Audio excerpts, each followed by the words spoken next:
일반적으로 그 주제를 정할 때 제가 이제 관심 있는 부분을 정할 수밖에 없죠. 그래서 관심 있는 부분을 정하는데 관심 있다는 말이 제가 안다는 말이 아니라 알고 싶은 거를 정하는 경우도 있습니다. 그래서 저도 오늘 이거를 준비하면서 내가 무슨 말을 할지 전혀 지금 앞을 모르면서 한 장 한 장 넘어갔습니다. 그러면서 여러분들의 반응을 보고 아, 내가 이런 생각을 하고 있구나 하고 아마 할 가능성이 제일 높아요. 뉴리빙이라는 말을 했지만 새로움이라고 하는 것들은 결국에 질문을 통해서 만들어진다고 생각이 들어요. 그러니까 우리가 새로운 무엇인가를 얻으려면 질문을 해야 되는데 그럼 질문하는 방법들. 저는 이제 건축가죠. 저는 뭐 교수기도 하지만 건축가이기 때문에 제가 어떻게 하는지에 대해서 조금 보여드리고 아, 저 사람은 저렇게 하는구나. 그럼 저렇게 하면 안 되겠구나. 나는 내 나름대로 뭔가 찾아야겠구나 라는 생각을 조금 했으면 좋겠어요. 저는 얼마 전에 여러분들이 슈퍼문이라는 거를 보면서 하늘에 있는 달을 보고 아, 달이 크구나 라고 생각을 했죠. 근데 그걸 진짜로 생각을 했을 뿐이지 그렇게 크진 않았어요. 그러니까 30% 크다고 그러면 지름이 1.14배 정도 큰 거기 때문에 우리가 눈으로 전혀 구별이 안 가죠. 근데 그것만큼이나 신기한 건 뭐냐면 우리는 평생 달의 한쪽 면만 보고 산다는 겁니다. 그건 알고, 끄덕이는 건 알고 계신다는 얘기인데, 지구과학을 열심히 들으셨다는 얘기인데, 사실은 달의 뒷면을 본 지가 아주 최근이에요. 왜냐하면 우주선을 띄워서 사진을 찍어야 되기 때문에. 사진을 찍어보면 이렇게 생겼어요. 앞면하고 뒷면이 같다고 그러는 사람들은 굉장히 생각이 단순한 분들이 이게 정말 다르잖아요. 얘하고. 맨날 이걸 보는 것보단 이걸 보는 게 조금 더 나아 보입니다. 저는 제 생각에는. 우는 거죠. 복불복으로 어떻게 우리가 이걸 안 보고 이걸 보게 된 거죠. 그런데 사람도 앞에서 보면 이렇게 생겼지만 뒤에서 보면 이렇게 생겼어요. 근데 여러분들은 그냥 이거를 인정하고 살아요. 아, 한 사람이니까. 그런데 만약에 이런 모습으로 사람이 앞으로 나오면 뭐 영화에서 나오잖아요. 이렇게 텔레비에서 기계가 나오는 것처럼. 굉장히 무섭잖아요. 앞뒷면에 대한 생각을 우리가 하고 사냐는 거죠. 나뭇잎도 앞면하고 뒷면이 다르고 가장 이상한 짐승인 전복은 정말로 다르게 생겼어요. 그래서 저는 한 재작년쯤에 이런 문을 디자인해가지고 전시한 적이 있었습니다. 그러니까 건축가한테 문만 디자인하는 거죠. 그 문만 디자인하는데 그 문을 디자인을 이렇게 했어요. 그랬더니 많은 사람들이 최문규가 이제 더 이상 할 게 없구나. 이렇게 심심한 문을 설계했구나. 문손잡이도 어디서 동네에서 사가지고 갖고 왔고. 그 문을 열고 들어갑니다, 사람들은. 들어가고 통과해서 문을 닫으면서 문의 크기가 변하고 모양이 변하고 그 다음에 재질이 변한 걸 알 수 있어요. 그래서 이런 거죠. 아까 앞면 기억하시는지 모르지만 앞면, 뒷면입니다. 여러분들이 지금 조금 전에 문을 통해 들어왔지만 얼마나 많은 사람들이 문이 앞면과 뒷면이 있다는 걸 생각하고 사는지 모르겠어요. 근데 그 앞면과 뒷면이 얼마나 다른지 생각하고 사는지 모르겠고 전 질문이라고 하는 거는 우리가 어떤 세상을 만날 때 그 질문을 통해서 새로움을 발견하는 그런 행위라고 생각합니다. 자, 저는 두 번째 질문은 이런 질문을 합니다. 삶의 공간에 관한 질문. 삶의 공간이라는 게 집이잖아요. 여러분들이 사는 집이에요. 그럼 집은 이렇게 생겼습니다. 이건 이제 옛날 집이죠. 여기 계시는 건축가들이 몇 분 계시는데 건축가들 이 집을 보면 1995년도 그래서 7년도에 지어진 한 33평 정도 되는 아파트라는 걸 알 수 있어요. 굉장히 신기하죠. 저는 압니다. 근데 이 집에 대해서 저는 어떤 질문을 하냐면 자, 이 집은 우리가 쓰는 집인데 이 집 말고 새로운 집은 없을까? 그래서 오른쪽하고 왼쪽 집을 설계했어요. 왼쪽 집은 지금 여러분들이 아는 집이고 오른쪽 집은 굉장히 다르게 생겼어요. 그죠? 그래서 제가 물어봅니다. 왼쪽 집을 좋아하세요? 오른쪽 집을 좋아하세요? 그럼 많은 사람들이 왼쪽 집을 좋아해요. 근데 여자들은 사실 엄마들은 오른쪽 집을 좋아해야 돼요. 밥을 안 해야 되니까. 오른쪽 집은 밥을 안 하는 집이거든요. 근데 왜 왼쪽 집을 좋아할까요? 밥을 하는데. 근데 사실은 주방을 없애면 방이 하나 더 생길 수도 있는데 사람들은 주방은 굉장히 적게 써요. 아침도 잘 안 먹죠. 저녁은 거의 집에 안 들어오지. 밖에서 점심 먹지. 그런데도 이런 거 쓰죠. 그러니까 그런 질문들을 합니다. 그래서 물론 제가 설계를 한다는 게 아니고 두 번째로는 이런 질문. 여러분들이 여러분들이 이 집을 보면 왼쪽이 요새 오른쪽이 요새는 오른쪽을 좋아하는 사람이 많아요. 에이, 방에서 잠만 자지 뭐. 여러분들이 왼쪽 집은 아까 제가 1997년, 95년 얘기했지만 제가 사는 집은 1978년에 지어졌어요. 1978년 정말 오래전인데 40년 전입니다. 40년 전에 가장 커다란 텔레비가 19인치예요. 19인치. 근데 우리 집 거실은 제법 크거든요. 그럼 텔레비 어떻게 모여서 봤을까 해서 이해가 안 돼, 사실은. 근데 그 이후로 텔레비가 계속 커지고 있어요. 근데 집은 줄어들고 있고, 집의 크기는 작아지고 있고. 그러다 보면 아마 오른쪽 같은 집을 삼성전자나 LG전자는 꿈꿀 거예요. 200인치 텔레비를 팔 수가 없는 거예요, 이제. 머리가 아파가지고. 그러니까 방은 작더라도 거실이 커지는 그런 집들에 대해서 생각하는 거죠. 여러분들이 이 왼쪽 집과 오른쪽 집은 사실은 굉장히 트리키합니다. 쉬운 게 아닌데, 사실은 뭐 욕실이 하나 없어졌죠, 드레스룸이 하나 없어졌죠. 여러분, 여기 저기 뭐 변호사님이 계시니까 제가 헌법을 얘기하기 조금 부끄럽긴 한데, 우리나라 헌법 1조는 아세요, 여러분들이. 근데 헌법 11조가 뭔지는 많이 모르세요. 헌법 11조는 모든 국민은 법 앞에 평등하다라고 되어 있습니다. 물론 그렇지 않다는 것도 알죠. 더 중요한 건 뭐냐면 여러분들이 지금 가족들이 아파트의 방의 크기에 평등한가에 대해서 사실은 질문을 던져보면 첫째로 태어난 저 같은 사람들은 행복하게 큰 방에서 계속 살았습니다. 막내로 태어난 제 동생은 저보다 키도 큰데 걔는 항상 대각선으로 살았어요. 잘 때도 대각선으로. 너무 방이 좁으면서 약간 질식사할 것 같은 방에서. 그래서 얼마 전에 제가 그 신문에 글을 쓰면서 동생한테 미안한 마음을 담아서 이 도배를 드렸습니다. 뭐냐면 방의 크기가 같은 집이죠. 이거는 여러분들이 생각할 때는 너무 같다는 것 같아요. 이 생각도 있고. 근데 지금까지 우리나라에는 한 번도 져진 적이 없습니다. 한 번. LH라고 하는 공공의 영역에서 져진 적도 없고 민간의 영역에서 져진 적이 없어요. 이거는 굉장히 이상한 겁니다. 사실은. 그래서 이런 생각들을 하면서 저는 지내요. 또 하나는 도시건축이라고 하는 것. 자, 이제 하나씩 움직이죠. 방에서 문 설계하더니 방 설계하더니 그 다음에 도시입니다. 자, 도시라고 하는 것도 들어오세요. 빨리 들어오시죠. 자, 도시건축이라고 하는 건 뭐냐면 여러분들이 우리나라에 지금 예산이 얼마거든요? 400조 됩니다. 400조 정도 되는데 여러분들 400조라는 돈을 여러분들은 안 내죠. 학생이니까. 제가 많이 냅니다. 제가 많이 내고 그다음에 뭐 법인세가 있고 뭐 이런 세금을 모아서 400조를 만들어서 400조를 씁니다. 400조를 쓰는데 그 400조를 가지고 뭘 하냐면 학교도 세우고 도서관도 만들고 그다음에 뭐 문화센터도 만들고 이런 공공 건물을 짓습니다. 문제는 뭐냐면 그 공공 건물들이 우리가 사용할 수 있느냐는 6시만 되면 공무원들이 집에 간다고 문을 다 닫아요. 주말이 되면 관리하기 어렵다고 다 닫아요. 그러면 공공의 건축이라는 건 굉장히 적은 돈을 씁니다. 적은 돈만을, 그러니까 예산이 굉장히 적어요. 그 적은 예산으로 쓰이는 공공의 건축만을 생각할 것이 아니라 각각의 건축들, 예를 들어서 정림건축, 아니면 제가 다니는 연세대학교, 이런 건물들, 사적에서 만드는 건물들이 조금만 더 좋아진다면 세상은 조금 더 좋아질 수도 있어요. 무슨 말이 좀 어렵죠? 간단하게 보여드릴게요. 이게 지금 어딘지 아시겠죠? 여기가 리움이고, 이게 어느 게 포인트인지 모르겠어요. 이게 포인트가. 이게 리움이고, 이게 얼마 전에 압수수색한 제일기획이고, 이게 지금 이태원로요. 네.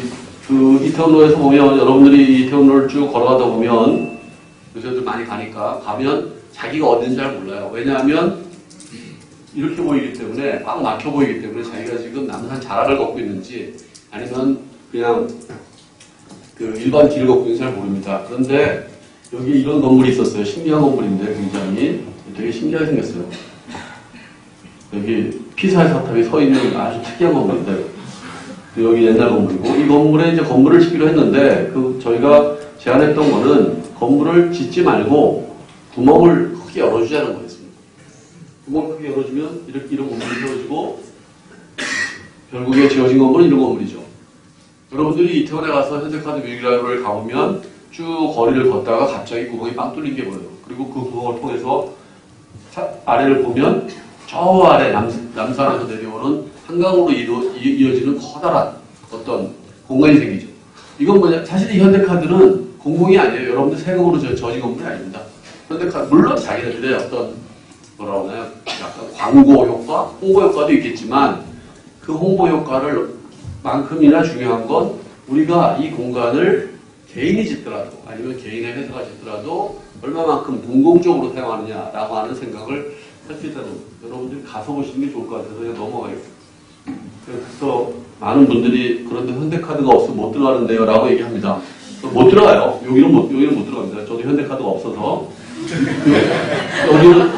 여기는 들어갈 수 있어요.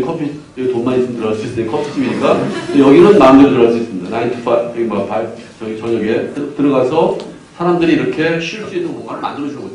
이거는 사실 공공에서 할 수 있는 일이기도 하지만 공공이 아니라 사적인 영역에서도 할 수 있는 일이기도 합니다. 그리고 뭐 이건 다 진짜로 리얼입니다. 사람들이 와서 있는 걸 찍은 거기 때문에 그냥 여기 앉아 계세요. 우리 아르바이트 하는 사람들이 아니고 그래서 지금 만들어진 건물이 또 하나는 이제 제가 오늘 이제부터는 제가 천천히 문에서 주거의 평면에서 도시의 얘기로 그 다음에 오늘 얘기할 수 있는 같이 사는 방법에 대한 얘기로 넘어갈 겁니다. 같이 사는 방법은 이제 저희가 K 게스트하우스라는 건데 이거는 뭐냐 하면 그 키스트라는 곳이 있어요. 키스트라는 곳이 있는데 키스트는 지금은 여러분들 키스트 그러면 카이스트 아니에요. 그러는데 카이스트는 학교고 학교 쪽에 가깝고 키스트는 연구기관입니다. 저쪽에 태릉이라고 하는 공릉 쪽에 있는. 근데 거기에 그 외국의 연구자들이 와서 우리나라 사람들하고 연구를 해요. 그래서 연구를 하는 사람들이 묵는 곳이죠. 기숙사가 비슷한 겁니다. 그러니까 잠시 외국의 그 학자들이 와서 묵다가 가는 곳인 거죠. 호텔 비슷한 거.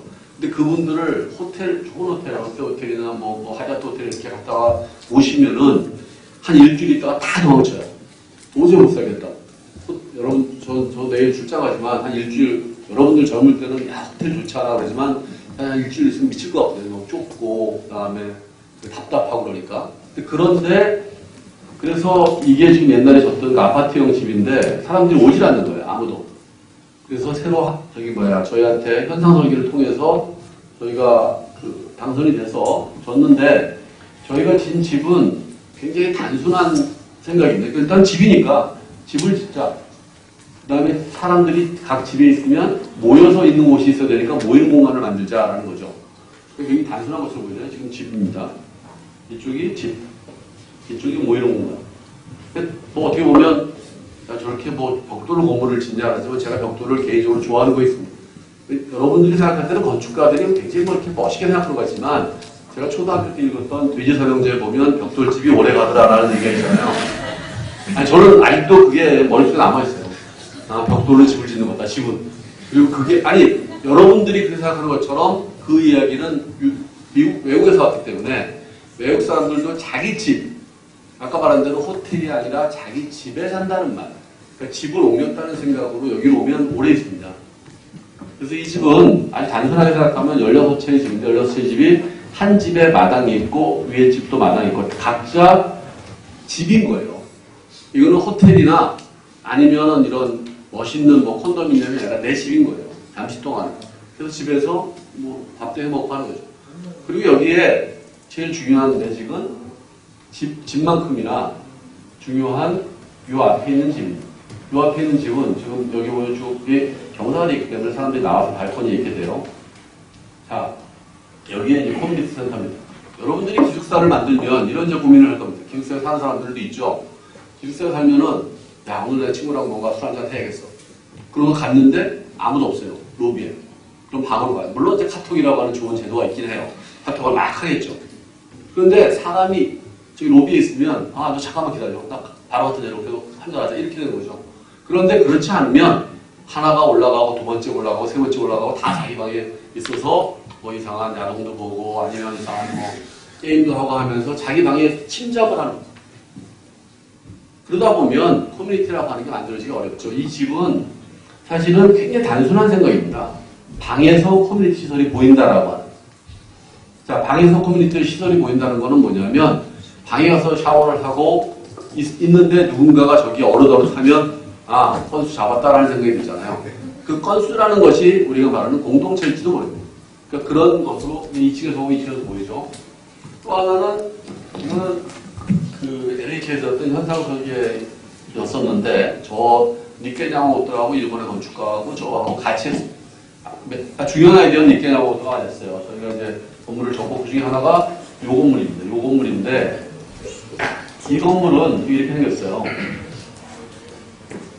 뭐 그냥 이쁘게 생겼다라고 생각할 수 있겠지만 이 집은 우리나라 건축이 지금까지 한 번도 하지 않았던 두 개의 금기를 깼어요. 하나는 북향이고 집의 반이 북향인 거예요. 우리나라 사람은 북향을 무지하게 싫어하거든요. 두 번째로는 현관문이 유리예요. 여러분들이 아파트에 현관문이 유리인 걸 상상할 수가 없잖아요. 근데 두 개의 금기를 깼어요. 그러면 왜 그런 금기를 깨려고 했느냐? 첫 번째 것은 우리나라가 남향이다 보면 지금 현재 여러분들이 앉은 방향은 됩니다. 여러분들이 앉아있는 것처럼 다 뒤통수를 쳐다보고 있어요. 저를 보고 있어요. 제가 남향인 거죠. 저를 다 쳐다보고 있잖아요. 근데 거기 있는 사람은 뒤를 보고 있죠. 자, 첫 번째를 뒤로 돌으세요. 그러면 도는 상태가 이 집입니다. 세 번째를 뒤로 돌고 다섯 번째를 뒤로 돌고 한번 돌아볼까요? 그거 얼마나 부끄러운가 볼까요? 그건 뭐냐 하면 여기 보면 중간에 커먼 필드라고 하는 중간에 마당을 두고 각 집은 앞에 복도를 두고 서로 쳐다보는 방법이에요. 이 집은 일반적인 아파트가 아니고 일반 아파트죠. 아파트인데 우리가 말하는 저소득층 임대 아파트입니다. 그래서 보통 대부분 한 분 또는 두 분 정도 나이 친 분들이 많이 살아요. 그러면 방 안에 들어가서 그분이 어떻게 아프신지 아니면 오늘 뭘 하시는지도 몰라요. 그래서 가능한 한 서로 쳐다보는 방법으로 설계한 거죠. 그래서 집들이 아까 말한 대로 요게 하나예요. 이게 페어로 8개가 되어 있는 이유는 이렇게 한 쌍과 한 쌍 사이는 주차를 하고 한 쌍 중간에는 차가 없는 공간이에요. 그래서 그 공간들을 보면 좀 이런 모양. 좀 차가 없는 중간의 공간에 서로 쳐다보고 있고 텃밭이 있고 애들이 놀고 그 다음에 각 집은 좀 부끄럽겠지만 안에가 보이는 겁니다. 물론 보이기 싫으면 커튼을 치면 되죠. 하지만 쇠문하고 유리문하고는 아예 다른 겁니다. 쇠문은 불이 꺼졌는지 켜지도 모르고 그 사람이 24시간 더 불을 켜거나 안 켜고 몰라요. 근데 만약에 유리문이면 우리가 볼 수 있는 거죠, 서로 간에. 그래서 여러분들 한번 꼭 가서 보시기 바라요. 이거는 그냥 말로 하기가 참 어려운데 보면 이렇게 건물들이 페어로 있고 그 사이사이가 브릿지로 연결되어 있고 이게 지금 그 상태입니다. 여기 보면 이게 북향집들이에요. 이게 남향집들이고 북향하고 남향 사이에 유리문으로 현관문들이 쭉 있습니다. 근데 이분들이 굉장히 잘 쓰세요. 생각보다. 특히 여름에는 이분들은 에어컨을 이렇게 이번에 뭐 덥고 뭐 전기료가 많이 나오니까 에어컨 잘 안 키시거든요. 그럼 다 나와서 옛날에 저 어릴 때 그랬어요. 평상 같은 거 걸어놓고 앉아가지고 부채질하고 서로 얘기하고. 그러면 유괴를 못하고 애들이 있으면 애들을 데리고 갈 수가 없어요. 다 아는 사람들인데, 마을 사람들인데. 그런 것들이 지금 요 중간에 그리고 이 발코니가 넓어서 지금은 가보면 저 발코니에 뭐 자전거도 있지만 뭐 화분, 뭐 텃밭 해가지고 굉장히 다양하게 쓰고 있습니다. 이런 부분들이 이제 발코니를 넓혀놓은 거죠. 그냥 사람들이 다니는 발코니가 아니라 스테이하는 발코니거든요. 의자도 갖다 놓고 쉬기도 하고. 지금 참 부끄러운 거죠. 집에 사람이 지나가는데 보이는 거잖아요. 근데 옛날에 사실은 지금 우리 아파트도 그래요. 제가 사는 아파트도 여름에 더우면 복도식 같은 게 열어놓는데 통풍이 되니까. 그런 것에 대해서 이렇게 이상하게 알았는데 어느 순간부터인가 프라이버시라고 하는 미명 하에 굉장히 많은 것들이 조금 다르게 사용되고 있는 거죠. 이거는 제가 했던 현상 설계 아닌데 떨어졌어요. 떨어졌다는 말은 아직까지 세상에 이걸 이해할 수 없다는 거죠. 그러니까 이해할 수 없는 건, 여러분들, 제가 이해할 수 없는 안을 내셔도 저는 뽑을 겁니다. 그러니까 조금 화끈하게 하시기 바라는데. 아주 간단합니다. 우리가 지금 사는 집들이 이렇게 생겼어요. 아파트. 주차, 공원, 주차, 공원. 근데 아파트를 전체 밖으로 밀고 중간을 커다란 공간으로 만들겠다는 거예요. 아주 간단하게. 그래서 지금 보면 우리나라 아파트가 두 종류밖에 없습니다. 판상형, 그 다음에 타워형. 실질적으로 두 가지밖에 없어요. 그러면 내가 여기 살아요. 근데 놀이터는 여기에 있어요. 그럼 엄마 입장에서는 놀이터까지 가거나 아니면 안 내보내거나 둘 중에 하나죠. 그러니까 이럴 경우나 아니 이럴 경우에 문제는 뭐 좋은 점들이 많이 있지만 그거 말고 이런 집들 말고 이런 집도 한 번 접어줘요. 저는 이게 정답이라고 생각하지 않습니까? 여러분들한테 정답을 말하는 게 아니에요. 정답이 어디 있겠어요. 삶에 정답이 없잖아요. 그지? 근데 정답이 없고 대안을 제시해서 우리한테 가능성을 보여달라는 거예요. 그래서 그 가능성을 좀 화끈하게 낸 거죠. 그래서 그 가능성 중에 하나는 이 안에 얼마만큼 커다란 것이 들어갈 수 있냐 하면 한 바퀴 도는데 400m예요. 그 다음에 뭐 예를 들어서 골프도 칠 수 있고 뭐 하여튼 이런 것들을 해서 중간에 모든 기능들을 다 몰아서 하면 일단 나쁜 점 1, 시끄럽다고 하더라고요. 저 아내가 너무 울려서. 좋은 점 1, 모르는 사람이 없는 거죠. 국내 사람 전체를 다 아는 거예요. 600세대인가 700세대 들어왔는데 700세대를 거의 다 알게 돼요. 갈 때마다 만나니까. 그러니까 자기 집이라는 게 없고 하나 없는 겁니다. 그러다 보면 결국에 지금 이 중간에 사람들이 있고 여기에 아파트가 있고 항상 사람들이 쳐다보게 되니까 유괴가 없는 아파트 일단 항상 편안하게 사람들이 살 수 있는 아파트가 될 것이다라고 생각을 했는데 아까 말한 대로 떨어졌죠. 그리고 이제 마지막으로 제가 이제 기숙사를 지금 하고 있습니다. 내일 제가 출장을 가야 되는데 이 기숙사는 그 파리에 있는 기숙사인데 이 건물이 중요한 것도 있지만 여러분 굉장히 재밌는 생각을 가지고 만들어진 대학입니다. 여기 보면 시티 유니버스 이렇게 인터내셔널 유니버스타 이렇게 이렇게 부르니까 유니버스 시티라는 겁니다. 여러분들은 대학 그러면 강의실이 떠오르잖아요. 그지? 학생회관이 떠오르나? 밥집. 근데 대학 그러면 강의실이 떠오르는데 여기는 강의실이 없는 대학이에요. 무슨 대학이 그래? 라고 생각하시겠지만 지금도 스틸 우리가 전쟁을 하고 있고 사람들끼리 사이좋지 않지만 1차 세계대전이 끝난 이후에 어떤 훌륭한 분이 이런 생각을 했어요. 아, 이렇게 전쟁을 하는 것은 사람과 사람 사이 이해가 부족한 거다. 젊은이들이 모여서 이해할 수 있는 공간을 만들어야겠다. 이해할 수 있는 공간을 만드는 건 젊은이들은 대학을 다니니까 그 대학생을 위해서 기숙사 대학을 만들어야겠다는 생각을 했어요. 이게 굉장히 독특한 생각이에요. 대학은 딴 데도 아니에요, 다. 여기 보면은 뭐 쭉 대학이 있잖아요. 뭐 건대도 있고, 뭐 고대도 있고, 국민대도 있고 다 있을 거 아닙니까? 이대도 있고. 그러면 그 대학 학생들이 저녁이 되면 이 기숙사 대학으로 모여요. 자러. 자고 그 다음날 아침에 다시 또 출근하는 거죠. 그 주말에는 같이 지내고 밥집 있고. 그래서 이렇게 대학을 만들었고 그러면서 어떻게 생각하냐면 각 나라한테 얘기를 합니다. 자, 너희가 너희 건물을 져라. 예를 들면 중국은 중국 기숙사를 짓고 일본은 일본 기숙사를 짓고 그 다음에 프랑스는 자기 나라니까 안 줘도 되겠구나. 독일은 독일 기숙사를 짓고 그래서 건물들을 짓습니다. 계속 지어나가서 이렇게 엄청나게 많은 대학들이 그 기숙사들이 생기고 그리고 지금 중간에 커다란 펠로스라고 하는 커다란 잔디밭이 있고요. 그 다음에 젖었어요. 29년에 벌써 일본은 이런 약간 중국집같이 생긴 집을 하나 졌고, 그죠? 그 다음에 이거는 유나이티드 스테이트고, 그 다음에 이거는 아메리칸이라고 하는 거고, 그 다음에 여러분들이 아는 건물 중에서 포르투갈관이 있고, 이건 다 뭐라고 그러고, 투니지에 멕시코가 있죠. 제일 유명한 건물은 이거 여러분들이 아는 거. 르꼬르비의 스위스 파빌리언이죠. 그러니까 스위스에서는 르꼬르비한테 시켜가지고, 자, 져달라. 그래서 짓습니다. 그리고 그 옆에 브라질도 르꼬르비에 때 또 시켜서 또 짓고. 그런데 한국은 못 졌어요. 왜냐하면 땅이 없어서. 그러다가 한 40년 만에 처음으로 땅을 하나 내주면서 한국도 한번 져봐라. 요새 뭐 130주년 수교 뭐 이런 것 때문에 이제 기회가 온 거죠. 생각하게 했는데 저희가 운이 좋게 됐습니다. 그래서 지금 하고 있는데 이 건물이 뭐 여러분들이 올 때는 건물이 구리네 라고 생각하면 할 말은 없는데 지금 건물을 구리다는 게 중요한 게 아닌 것 같고 지금 제일 중요한 얘기는 우리가 건물을 설계했던 분들은 저희 같이 현상설계에 참여했던 훌륭한 건축가들은 대부분 좋은 건물을 설계했어요. 멋진 건물을. 그래서 저희는 구리 건물을 설계했던 거죠.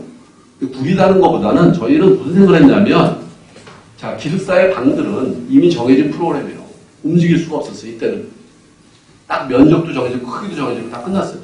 근데 저희가 한 거는 여기는 한국 사람 70%, 외국 사람 30%가 입주하게 돼요. 그럼 그 사람들이 아까 똑같은 얘기예요. 끝나면 집에 자기 방으로 올라가서 끝이에요. 특히 이거는 대학 강의실이 없기 때문에. 저녁에 모이는 기숙사이기 때문에. 그래서 저희가 생각한 건 1층에 여기가 식당이에요. 한국 식당. 김치찌개 파는 집이고, 여기 강당이고, 요 위가 지금 데크예요. 방에서 얘네들이 잘 보일 수 있는. 그래서 사람들이 커뮤니케이션 할 수 있는 수단으로서의 기숙사라고 하는 걸 제안합니다. 딴 얘기는 아무것도 안 하고.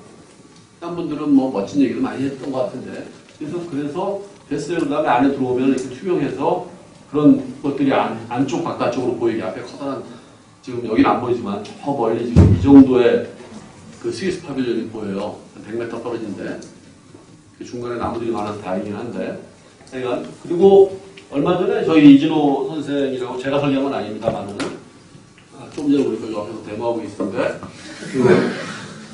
지금 이제 광화문 쪽 가시겠네요, 그죠? 아까 저 걸어서 쭉 종로로 가시더라고요.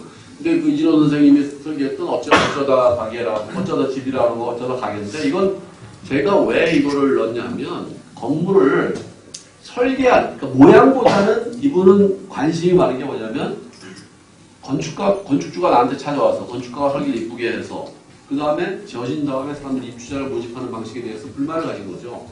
그 대안이 없는가? 그 대안이 원래 간단한 겁니다. 자, 집이 필요한 사람 모여. 그 사람들이 모여서 집을 짓기 시작한 겁니다. 지금 뭐, 이 두 분도 비슷한 관심들이 많이 있어요. 그래서 모여서 처음부터 야, 어떤 집은 좋겠냐. 입주 예정자들한테 설명해야 하고, 그 다음에 집을 져요. 집을 져서 각자 자기가 필요로 하는 만큼의, 필요로 하는 위치의 건물들을 갖고, 그 다음에 어떤 분들은 뭐 회사원도 계시고, 그 다음에 그래픽 디자이너, 그 다음에 가정식 식당도 만들고, 그래서 그분들이 끝나고 나면 모여서 저녁에 만나서 집을 꾸미기도 하고, 같이 이렇게 즐기기도 하고, 하는 것들을 하는 거죠. 또 그것을 얼마 전에 또 어쩌다 가게라고 해서 또 비슷한 행동을 하셨어요. 그래서 굉장히 건축계에서 이런 어떤 새로운 일들이 계속 벌어지고 있습니다. 그 벌어지고 있는 것들이 제가 여러분들한테 질문하고 싶은 거예요. 이런 것들이 가능하겠는가? 우리는 건축가라고 하는 것들이 여러분들 건축가 그러면 뭔가 이렇게 약간 술 반쯤 취해가지고 와인 마시고 하얀 종이에 멋있게 그리고 나서 그런 것이라고 생각하기 쉬운데 그게 아니라 아까 말씀하신 대로 사회에 대해서 좀 더 진지하게 고민하는 그 다음에 우리가 새로운 삶의 가능성이 있겠느냐 없겠느냐라고 하는 것들이 제가 생각하고 있는 겁니다. 여기 썼던 것들은 그 내용들과 비슷한데 뭐 딴 것들보다도 다른 얘기 쭉 읽어보시면 되고요. 여기 보면 생각만 있고 만드는 게 없으면 생각을 했어요. 근데 만든 게 없어요. 그럼 건축이 아니겠죠. 그리고 만든 건 멋져요. 굉장히. 근데 생각이 없으면 그거는 여러분들이 거의 99% 베낀 겁니다. 어디선가 보고 베끼고 싶은데 그게 안 되니까 그래서 여러분들한테 반드시 생각만 있고 만든 게 없으면 건축이 아닐 것이고 만든 바에 따라서 자신이 될 것이 아닐 것이라고 제가 썼습니다. 자, 질문의 가능성 거기 써 있습니다. 기숙사는 뭔가? 방학 때는 누가 쓰는가? 낮에 비었을 때는 왜 다른 사람을 안 받는가? 이런 것들에 대해서. 그 다음에 강의실하고 기숙사 같이 있으면 절대 지각 안 할 텐데. 뭐 그런 거 있잖아요. 연세대학교도 엄청 멀리 있습니다. 사실은 기숙사가. 산을 넘어야 되니까 아침에 일어났는데 강의 10분 전이면 오늘은 제껴 이렇게 되잖아요. 교수님만 휴강하는 게 아니라 나서도 할 수 있게 이렇게 되니까. 그 다음에 기숙사라고 하는 것들이 항상 이제 학교가 기숙사를 잘 못 만드는 이유 중에 하나가 학교는 미친다고 생각합니다. 미치지 않는 방법은 없는가? 아까 말한 대로 기숙사를 학교 안에 있어야 되는가? 뭐 이런 고민이 기숙사가 커야 되는가? 작아야 되는가? 이런 문제들을 얘기를 하고 있는 겁니다. 사실은 이 모든 내가 이 슬라이드를 좋아해서 자주 보여드리는데 이 모든 얘기들은 여러분들 몸 안에 있는 빙하에 대한 얘기입니다. 빙하라고 하는 건 뭐냐면 엄청나게 크잖아요. 저 빙하라고 하는 것들이 처음에는 이런 눈에 의해서 눈이 쌓여서 만들어진 건 알고 계세요. 빙하는 얼음이 아니고 눈이 쌓여서 오랜 세월 다져진 겁니다. 우리가 기숙사라고 하는 걸 머릿속에 여러분 기숙사 그러면 머릿속에 딱 떠오르세요. 복도 쫙 있고 방 있고 방에 한 사람 또는 두 사람 살고 지저분하고 그죠? 그 다음에 아무도 관리 안 하고 내 건 아니니까. 그러니까 그런 것들을 머릿속에 떠올리는데 그것은 처음에는 그렇지 않았을 거예요. 처음에 기숙사가 만들어졌을 땐 우리가 학생들이 멀리 있는 학생들이 와서 묵는 방법으로서 여러분들이 뭐 응답하라도 받고 응답하라 88도 9496이 하여튼 뭐 복잡한 거 거기 보면 하숙집이 있었잖아요. 옛날에 기숙사가 없었습니다. 하숙집이라고 하는 것들이 대신에 기능을 하다가 점점 기숙사라고 하는 걸로 옮겨가고 있죠. 그렇다면 옛모습 이런 어마어마한 머릿속에 있는 빙하들을 다시 한번 생각해 보는 것이 이번 어떤 주제입니다. 아까 처음에 얘기했지만 새로움이라고 하는 건 질문입니다. 질문은 상상력이고 얼마 전에 무라카미 하루키가 쓴 책을 보면 상상력이 없는 것들은 공허해라는 말이 나옵니다. 그러니까 상상력이 없으면 아무런 맛이 없어요. 여러분들이 상상력을 가지고 잘못하는 건 여러분들 그게 권리예요. 대학생이 어떻게 잘할 수 있어. 학생들을 잘할 수가 없어요. 그런데 상상력은 여러분들이 마음대로 할 수 있잖아요. 그런 안들을 바라보면 갖기를 바라면서 제가 잘 달린 것 같아요. 시간 대충 맞춘 것 같아서 30분에 마치겠습니다. 네, 감사합니다. 안녕하세요. 저는 소개받은 권중이라고 하고요. 사실 저는 건축을 배워보거나 아니면 잘 알고 있거나 이런 사람은 아닙니다. 기계공학과를 졸업했고 사실 이제까지 활동하면서 건축에 대한 걸 별로 해본 적도 없긴 해요. 근데 앞서 이야기했다시피 만약에 건축이라고 하는 그 결과물이 사회의 어떤 생각들의 어떤 현상이라고 한다고 하면 제가 들려드린 이야기가 좀 도움이 되지 않을까 싶고 저는 이 건축상이 얼마나 저명한지 잘 몰랐는데 주변에 있는 친구들이 어떻게 거기 가게 됐냐고 이렇게 하면서 되게 중요한 자리니까 잘하고 오라 이런 얘기를 했어요. 잘 해야겠다 싶으면서도 되려 되게 반가웠다 싶었던 건 제가 가지고 있는 고민들을 좀 나눌 수 있는 시간이 될 것 같아서 되게 좋은 마음으로 왔습니다. 저는 지금 민달팽이 유니온이라고 하는 단체에서 있다가 최근엔 주택협동조합을 만들어서 거기서 일하고 있어요. 그리고 뭐 서울시와 관련된 일을 하고 있는데 그냥 생각하시기로는 시민사회에서 어떤 시민활동가라고 생각해 주시면 됩니다. 부산에서 올라와서 한 10년째 이제 자취생활을 하고 있어요. 그러다 보니까 특히나 서울 어떤 도심의 주거 문제를 풀기 위해서 활동하고 있는 사람입니다.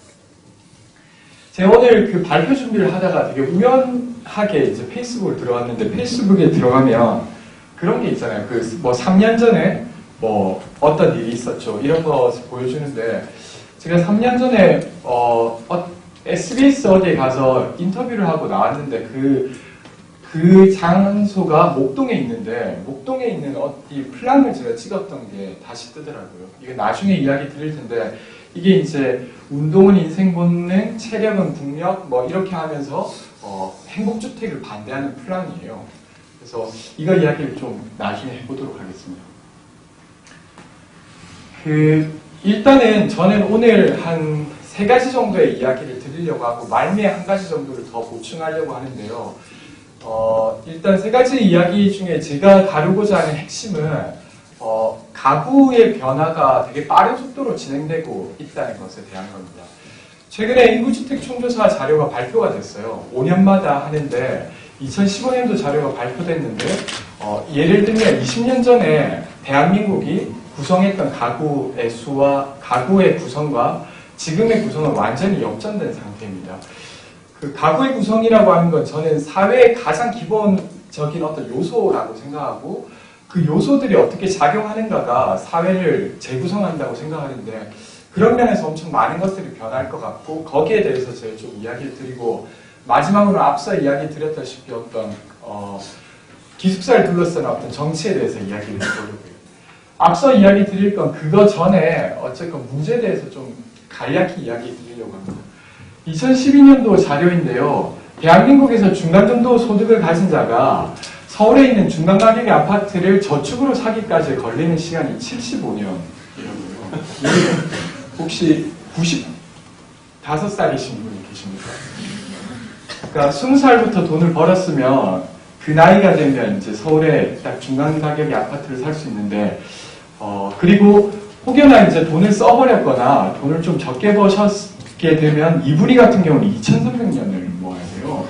그러니까 올해가 2016년이니까 예수가 태어났어도 아직 300몇 년을 더 돈을 벌어야 될 판이거든요. 제가 이야기 드리고자 하는 거, 어쨌든 한국 사회에 지금 이제 이미 자산이 형성하지 못한 사람들, 그런 시민들 입장에서 보면 지금의 주택 가격이라고 하는 게 진짜 어마무시한 정도가 되는 거죠. 그리고 왼쪽에 있는 자료는 그러니까 대졸 초임의 연봉이 이제 10년 사이에 한 2배가 좀 안 되게 올랐는데 그것보다 더 빠르게 전세가가 올라서 실제로 2000년대 초반에 이제 사회에 나왔던 청년들보다 2010년도에 사회에 나왔던 청년들은 절대 연봉의 절대 금액은 더 높아질지 몰라도 주거비를 마련하는 데 더 어려워지는 것이죠. 그러다 보니까 결과적으로 이 그래프는 인구주택 총조사 자료를 가지고 온 건데 회색 그래프는 전국 전체 국민들의 주거빈곤 상태의 경향인데 1995년도만 해도 전체 국민들의 46% 정도가 주거빈곤 상태에 있다가 15년 만에 이것을 개선해내죠. 그러니까 엄청 대단한 나라인 겁니다. 근데 유독 서울에 살고 있는 1인 가구 만 19세에서 34세 사이의 청년들은 2000년대 이후에 더 안 좋은 상태로 악화되고 있어요. 그러니까 이 2000년대 이후의 청년들이 유독 고시원을 좋아했거나 아니면 그 지하방이 너무 좋다라는 라거나 아니면 난 돈 벌기가 너무 싫다라거나 이런 게 아니라고 하면 어떤 문제가 발생하고 있는 것이죠. 그래서 이런 것들 속에서 저는 기숙사를 다뤄볼 필요도 있지 않나 이런 생각입니다.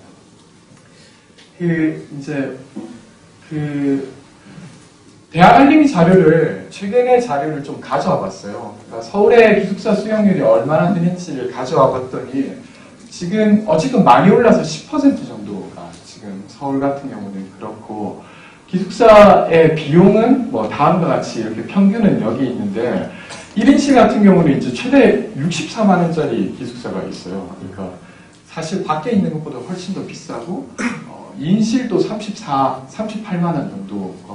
최저로 보니까 12,000원짜리 한 달에 기숙사가 있더라고요. 이런 거 보니까 이거는 신학대에서 보통 하는 이런 건데 여튼 이제 어쨌건 기숙사 수용률은 많이 올랐지만 여전히 10%대에 머무는 것 같아요. 제가 이게 좀 오래된 자료긴 한데 2012년도에 그 해 당시 입학생들의 그 입학생들이 통학 가능한 지역에서 오는 분과 그렇지 않은 분을 나누어서 추계를 해보니까 한 40%의 입학생들은 통학이 불가능한 곳에서 오고 있었어요. 그러면 만약에 이 자료랑 연결해보면 여전히 어떤 전체 학생들 중에 30%의 청년들은 되게 높은 비용을 내고 살아가고 있는 것이겠죠. 그리고 그런 상태인 것 같고 본격적으로 이제 제가 이야기 드릴 내용은 이 부분인데요. 그러니까 어쨌건 이 이야기를 먼저 해드리면 어떨까 싶은데 5년마다 하는 조사를 가지고 1인 가구, 2인 가구, 3인 가구, 4인 가구, 5인 가구 등을 거기에 이제 가구 원수 등의 가구 비율을 이제 비교를 해보면 다음과 같은 추계가 나오는데요. 예를 들면 1985년만 해도 가장 가구 수가 많은 건 4인 가구였어요. 그리고 심지어 6인 가구도 엄청 거의 20%에 가까울 정도였던 거죠. 그리고 10년이 지나고 나면 6인 가구의 비율은 엄청 줄고 대부분의 가장 중심이 되는 가구 유형은 4인 가구가 됩니다. 그리고 나서 이제 이것들이 4인 가구는 계속 줄고 1인 가구는 매우 빠르게 늘어나서 이 밑에 있는 그래프를 보시면 지금 이 빨간색 그래프가 2015년도의 자료인데 1인 가구가 가장 많고 그리고 2인 가구, 3인 가구, 4인 가구, 5인 가구 순으로 됐어요. 근데 예를 들면 4인 가구까지 잘라서 보면 이런 변화가 불과 20년 사이에 있는 일입니다.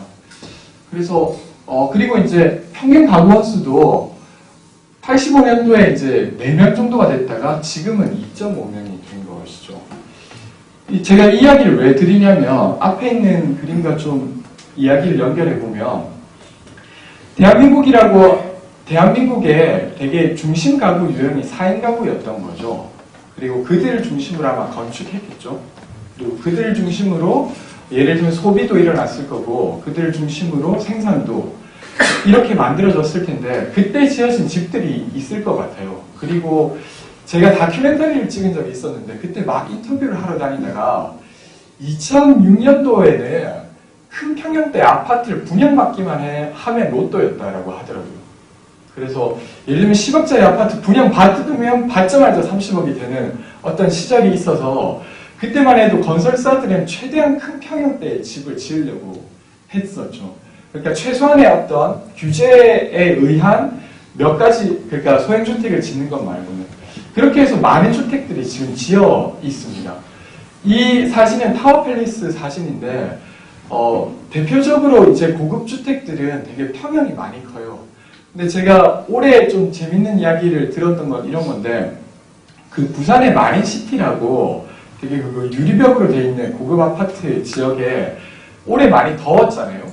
그래서 여름에 많이 더웠는데 에어컨을 틀면 너무 관리비가 많이 나오니까 거기 있는 사람들이 다 한 방에 모여서 잤다고 하더라고요. 그러니까 엄청 최고급 주택에 살지만 관리비가 많이 나와서 여름이 되면 오늘은 이 방으로 모여라 해서 이제 모여서 자는 것이죠. 제가 드리려고 하는 이야기는 뭐냐면 큰 주택은 쓰기엔 좋을지 몰라도 사실은 거기에 여러 사람들이 살지 않는다고 하면 그 유지비용이 엄청 많이 들어요. 그래서 이제 실제로 가구의 유형이 점점 소형화되고 있다고 하면 이런 주택들을 어떻게 할 건가 이렇게 이제 좀 고민스러운 거죠.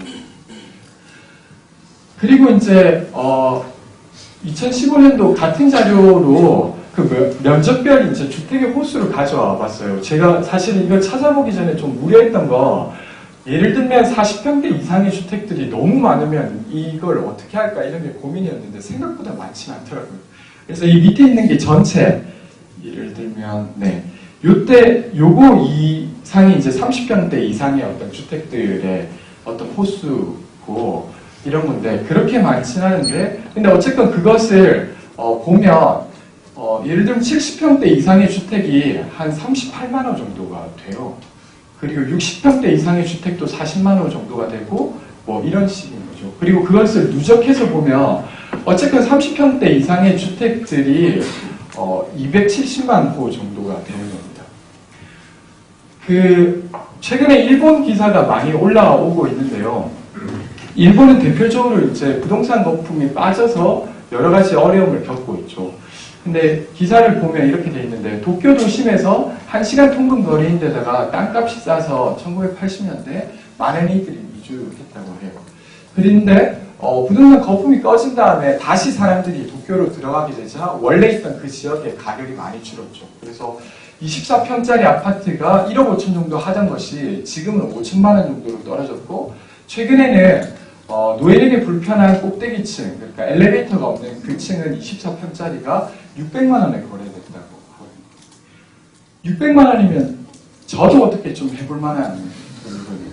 조금만 어떻게 모으면 될 것 같은 건데 그래서 제가 이야기 드리고 싶은 거 어쨌건 건축이라고 하는 게 한 번 지으면 되게 오랫동안 써야 되는 거잖아요. 그리고 어쨌든 한국 사회는 4인 가구 중심으로 많은 건축을 해왔는데 근데 이거 가구 유형이 되게 소형화된다고 하면 이 어떤 갭이 생기는 거죠. 그럼 그 갭을 줄이기 위해서는 어떻게 해야 되냐라고 했을 때 이 주택을 부수고 새로 지을 수도 있죠. 근데 부수고 새로 짓는 데는 엄청난 비용이 들잖아요.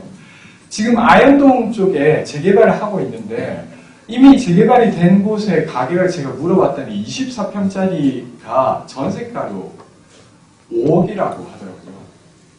근데 어쨌건 지금 재개발로 묶여있는 거기에는 청년들이 재개발로 묶여있어서 되게 저렴하게 살고 있는데 거기에는 방 3개짜리가 월세 보증금 300에 50에 살고 있거든요. 그래서 그렇게 살고 있는 집이 재개발을 하게 되면 24평짜리가 이제 전세가로 5억 정도가 되는 거죠. 그러면 엄청 큰 돈이 있는 사람만이 거기에 들어갈 수 있죠. 그래서 제가 이야기 드리고 싶은 거는 이런 건데 반대로 큰 평형대의 집을 그대로 두더라도 혈형 가구는 아니지만 비혈형 가구의 사람들이 서로 같이 살 수 있는 방법들을 미리 연습해 두고 있다고 한다면 타워 팰리스의 예를 들면 이런 건데 고시원에 지금 아무리 싸도 30만 원에서 화장실이 있는 고시원 같은 경우는 40만 원 정도가 되잖아요. 그리고 그 고시원의 평형은 1.5평에서 채 2평이 안 되거든요. 근데 거기에 40만 원을 내고 살고 있죠.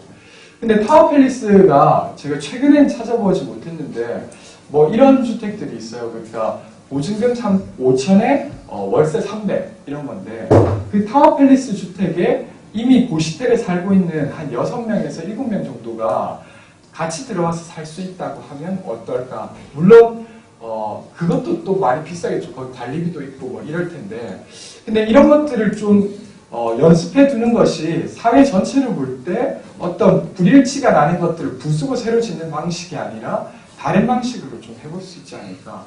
그래서 그런 의미에서 지금 어떤 대학가의 주거 공간을 고민하시는 것에 되게 기대가 생기는 게 하나 있습니다. 그리고 그것과 연결된 것인데요.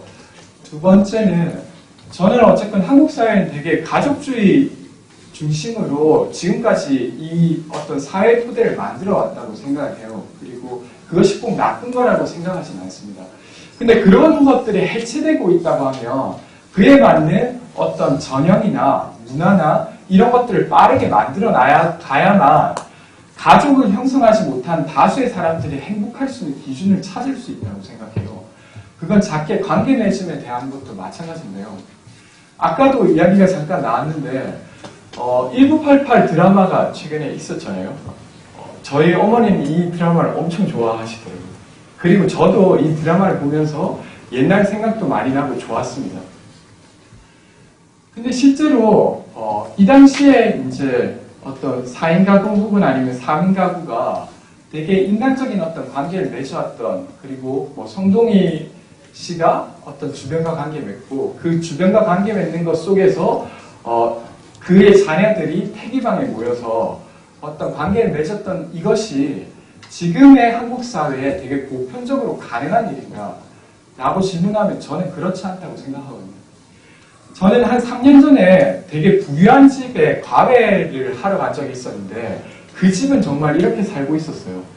자녀가 셋이었고 그리고 어머니는 가정 그 생활을 할 수 있게 했었고 아버지 정도가 일을 하고 있었는데 근데 그 집은 되게 생각보다 많은 수입을 가지고 있었기 때문에 그런 어떤 가정을 꾸릴 수 있었고 만들 수 있었죠.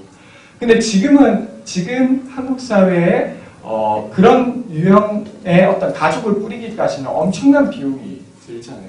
그래서 많은 사람들이 그렇게 하지 않고 있죠. 그런데 이제 한국 사회에서는 여전히 어떤 관계 맺음의 되게 보편적 유형이 마치 1988에 나왔던 어떤 이런 인간적인 관계 그리고 추석이나 설날에 가면 계속 묻는 것은 여전히 어떤 가족을 구성해야만 하고 그리고 그 속에서 무언가 관계 맺는 게 여전히 보편의 어떤 상황인 것이죠. 근데 저는 이것이 아까 앞에 보여드렸다시피 되게 그냥 누가 결혼을 하지 못했다는 문제가 아니라 되게 빠르게 해체돼 오고 있고 이미 그렇다고 하면 그 이미 해체된 것들을 기준으로 해서 우리가 그 사람들이 행복할 수 있는 어떤 관계 유형을 빨리 만들어 나가는 게 되게 중요하다고 생각합니다. 그리고 그것을 실험할 수 있는 되게 좋은 공간이 대학 기숙사라고도 생각이 돼요. 그래서 그런 것들을 만들 수 있는 공간으로서 이것들을 한번 시도해보면 어떨까 싶은데요.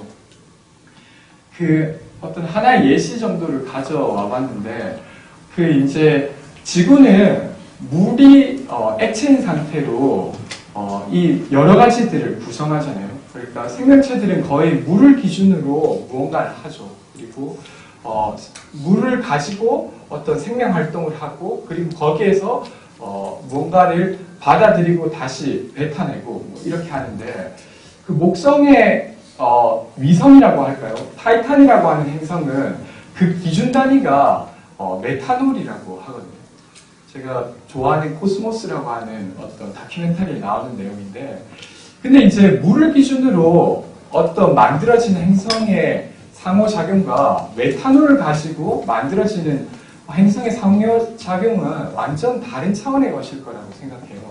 그래서 뭐 물이 더 중요하다, 메탄올이 더 중요하다가 아니라 이미 우리의 사회를 구성하는 기준이 4인 가구 중심에서 다른 가구로 이전하고 있다고 하면 저는 그것을 인정하고 그것 중심으로 많은 것들을 빨리 시도해야만 이미 그렇게 살고 있는 사람들을 행복하게 할 수 있는 기준을 빨리 찾을 수 있는 거죠. 그래서 그런 것들을 해보면 좋지 않을까 싶고, 그냥 하나 더 가져와 봤는데 저는 어쨌건 계속 고민되는 건 혈연가구 중심의 어떤 사고를 빨리 깨야만 지금 혈연가구를 구성하지 못하고 있는 사람들을 소외시키지 않겠구나라는 생각을 계속하고 있는데, 예를 들면 혼외 출산율을 보더라도 한국 사회는 매우 보수적인 나라예요. 그러니까 실제로 아이슬란드 같은 경우는 혼외 출산율이 그러니까 절반을 넘어서 거의 60% 정도인데 한국은 거의 2% 3% 정도에 달하거든요. 근데 실제로 그런 일이 없는 것이 아니라 뭐 베이비박스와 같이 아마 낙태를 하시거나 아니면 거기에 이제 맡기는 상황이어서 그런 거겠죠. 그래서 이런 것들을 어떻게 해결할 수 있을까 이런 생각이고, 그래서 저는 어쩌면 그러니까 우리가 생각하는 관계 맺으면 좋은 어떤 전형이라고 하는 게 1988에 머무는 것이 아니라 1인 가구 사이에 어떤 것, 그리고 그건 젊었을 때만이 아니라 중년도, 장년도, 노년에서도 꼭 혈연가구가 아니더라도 그들이 잘 살 수 있는 것들을 연습할 수 있는 공간으로서 이 대학 기숙사를 고려해보면 어떨까. 그 개인적 차원에서의 연습이라고 하면 사회적 차원에서는 그 문화를 발전시킬 수 있는 되게 좋은 공간이라는 생각이 들거든요. 그래서 그런 생각을 해봤고, 그렇게 할 수 있는 공간이 전국 지역 대학으로 보니까 꽤 적지 않게 많이 있는 거죠. 이미 그렇게 해서 17만 호 정도가 된다고 하니까 그렇습니다. 네, 마지막 이야기인데요. 저는 기숙사를 늘리자는 활동을 많이 해왔는데 거기에서 계속 부딪혔던 것을 하나 소개해 드리려고 합니다. 거기에 부딪혔던 것, 사실은 기숙사에 들어갈 누군가는 주민이 아니다라는 이야기였는데요. 이제 신촌에서 이대와 연세대학교가 기숙사를 지으려고 할 때도, 그리고 고려대학교에서 기숙사를 지으려고 할 때도, 그리고 기숙사는 아니었지만 청년들이 들어가려고 하는 공공주택을 지으려고 할 때도 되게 많은 어떤 논란들이 일어났죠. 여기 이제 기숙사 건립에 대한 대책위가 꾸려지는 것을 넘어서 성북구 의회에서는 고려대학교 기숙사 건립 추진 철회 결의안을 채택했어요. 제가 좀 시간이 되면 이걸 원래 보여드리려고 했는데 이 성북구에서 이 결의안을 그 의원들이 다 일어나서 읽는 영상이 있습니다. 그러니까 그리고 여기에 내용을 보면 이런 것들이 저는 주목할 지점이라고 생각드는데 여기에도 그런데 이런 겁니다. 주민들이 원치 않는다 이렇게 말해요. 그러니까 기숙사가 지어지면 사실은 임대업을 하고 있는 사람들의 생존권이 위협받습니다. 이렇게 말하는 게 아니라 기숙사가 지어지면 소위 그 지역의 주민들이 싫어하기 때문에 안 된다 이런 건데, 그 내용을 들여다보면 사실은 기숙사에 들어갈 누군가 아니면 기숙사가 필요하다고 하는 누군가는 주민 바깥에 있는 것이죠. 그러니까 다시 아까 그 이야기로 돌아가 보면 지역사회에서 주민이라고 하는 사람은 집을 소유하고 있거나, 예를 들면 이사를 하면 그런 걸 물어본다고 하더라고요. 전세인지 아니면 자가인지. 그걸 물어보는 이유는 이런 거죠. 전세로 살면 어차피 2년 있다 나가내니까 주민이 아닌 거고, 소유를 했다고 하면 이제 주민에 들어오는 거고, 그리고 결혼을 했는지 안 했는지, 자녀가 있는지 없는지를 기준으로 그 사람이 주민인지 아닌지를 구분하죠. 근데 되게 처음에 되게 여기에서 드러나는 것은 이 어떤 기숙사를 둘러싼 그것이 필요하다고 하는 사람은 주민이 아니라는 것이었는데, 이런 것들을 어떻게 다시 사실은 이 사회 구성원들로 여겨낼 수 있는 계기로서 어떤 대학의 주거 공간을 고민해 보면 어떨까 이런 생각이 들었습니다. 일본은 2006년도인가 7년도에 법을 개정하면서 고등교육의 어떤 대학이라고 하는 것의 기능을 연구나 교육을 넘어서 사회 발전 자체 또한 그 어떤 대학의 목표로 삼으면서 지역사회에 연결시키는 여러 가지 노력들을 하고 있다고 하거든요. 그래서 이 기숙사라고 하는 공간이 어떤 지역사회와 만날 수 있는 어떤 접점이 될 수 있지 않을까 그런 생각이 들었습니다. 네, 마지막으로 그냥 보여드리고 싶었던 건 1인 가구들이 어쨌건 되게 여러 가지 방식들로 만나고 있는 사진이에요. 그래서 그건 뭐 민달팽이 주택협동조합뿐만 아니라 부천에 있는 공동체, 인천에 있는 공동체 등이 있고, 그리고 그들이 만나는 방식도 그냥 사는 것이 아니라 집을 같이 짓는다든지 아니면 뭐 등등등의 것이 있습니다. 그래서 이런 것들까지 포함해서 한번 고민해 주시면 또 재밌는 것들이 나오지 않을까. 그리고 마지막으로는 어쨌든 제가 한 이야기가 다 건축적 해결 방법으로 귀결되진 않을 것 같아요. 근데 다만 고민하시는데 좀 풍성하게 고민이 되셨으면 하는 마음으로 이야기 드리겠습니다. 네, 감사합니다. 질문해 주시면 될 것 같습니다. 그러면 첫 번째 질문자 누구 할까요? 네.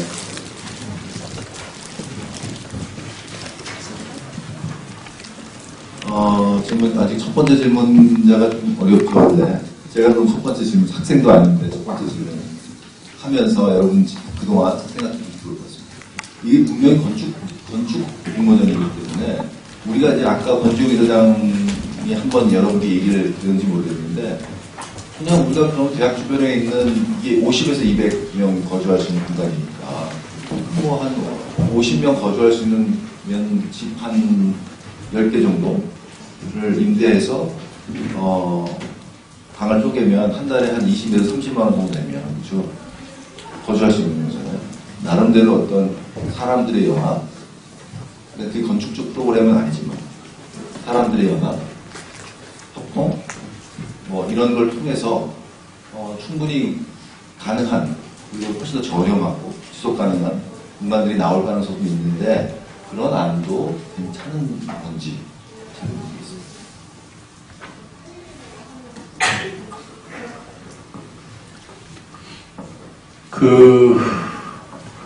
순수한 경제적인 것이라면 아까 얘기했지만 그 뭐라고 했죠? 고시원을 운영하는 분 입장에 볼 때는 엄청나게 스마트한 솔루션이에요. 왜냐하면 쪼개서 비싼 값에 파니까. 그런 거를 원하는 거는 아니고요. 경제적인 방법들을 개발하는 거는 당연히 가능하겠죠. 근데 제가 얘기했지만 경제적인 방법을 개발해서 건축적인 무엇인가, 구체적인 무엇인가 없으면 그러면 다른 데도 논문을 내야 되는 거기 때문에, 그죠? 그러니까 그것을 건축적으로 표현하는 방법을 생각은 하셔야 됩니다. 그게 도면이 됐던, 모형이 됐던, 뭐 그 이외에 어떤 것이건. 네. 질문 또 공간 좀 생기신 분 계시면. 네. 이거 소개해 주시죠. 허공무라고 합니다. 제가 여쭤보고 싶은 거는 아까 기숙사를 만들게 되면 학교가 밑지고 가는 거라고 말씀을 하셨는데 그거에 관해서 조금 제가 구체적인 이유가 약간 궁금해졌거든요. 제 생각에는 약간 기숙사라는 걸 만들면서도 학교가 내부에 수입 사업 같은 것도 진행을 하면서 이윤을 좀 추구하고 있는 걸로 알고 있는데 왜 밑지고 간다는 표현 하셨는지 제가 궁금했습니다.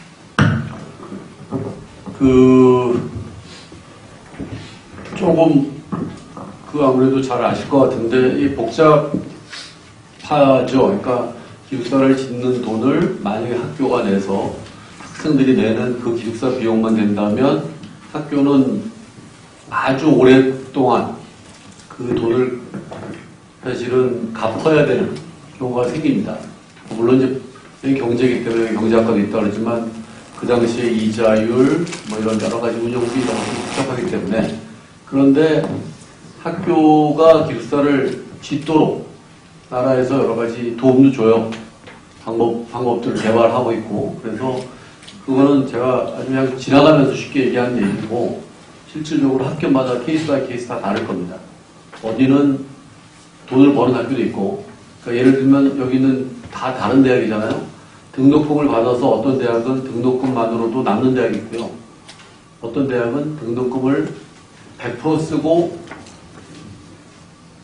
돈이 와야지만 운영되는 학교도 있고 있습니다. 그거는 이게 다르기 때문에 내가 그냥 지나가면서 한 얘기를 하고 싶어요. 근데 그냥 지금 현재 아까 60몇만 원짜리였죠? 60몇만 원짜리 같은 경우에 남겠죠. 근데 그게 아니고 보통